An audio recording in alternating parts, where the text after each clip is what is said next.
नमस्कार, मैं हूं शगुन और आप देख रहे हैं जानकारी चौपर। पेश है आज की सबसे बड़ी अंतर्राष्ट्रीय खबर। आपको बताते चले कि साउथ कोरिया की बुसान शहर से आई ये खबर अमेरिका और चीन के रिश्ते में एक नई शुरुआत की तरफ इशारा कर रही है। जी हां, अमेरिका राष्ट्रपति डोनाल्ड ट्रंप और चीन के राष्ट्रपति सी जिनपिंग की ऐतिहासिक बैठक में दोनों देश के बीच कई बड़े आर्थिक फैसले लिए गए। सबसे पहले बात करते हैं टैरिफ की। अमेरिका ने चीन पर लगाए गए चाइना टैरिफ में 10% की कटौती करने का ऐलान किया। अब ये टैक्स 57% से घटकर 47% कर दिया गया। ट्रंप ने उससे कहा कि ये फैसला अमेरिका चीन संबंधों के लिए एक शानदार शुरुआत साबित होगा।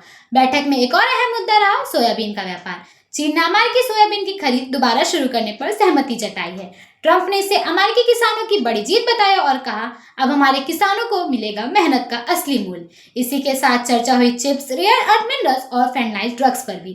ट्रंप और जिनपिंग दोनों ने कहा कि चीन अब फेंटानिल की तस्करी रोकने के लिए सख्त कदम उठाएगा। वहीं चीन की तरफ से आश्वासन दिया गया कि वो दुर्लभ खनिजों को निर्यात को जारी रखेगा, जिससे वैश्विक सप्लाई चेन पर मंडरा रहा संकट कुछ हद तक कम हो सकता है।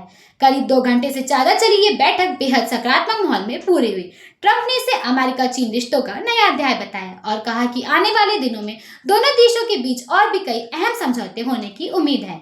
अंतर्राष्ट्रीय विशेषज्ञों का मानना है कि इस बैठक से व्यापारी तनाव घटेगा और वैश्विक बाजारों में स्थिरता लौटेगी, यानी टकराव से तालमेल की तरफ बढ़ते अमेरिका और चीन के रिश्ते अब एक बार फिर नई उम्मीद की किरण दिखा रहे हैं। इसी के साथ मैं हूं शगुन और आप देख रहे हैं जानकारी चौपर। फिलहाल के लिए इतना ही। ऐसे ही खबरों से जुड़े रहिए। धन्यवाद।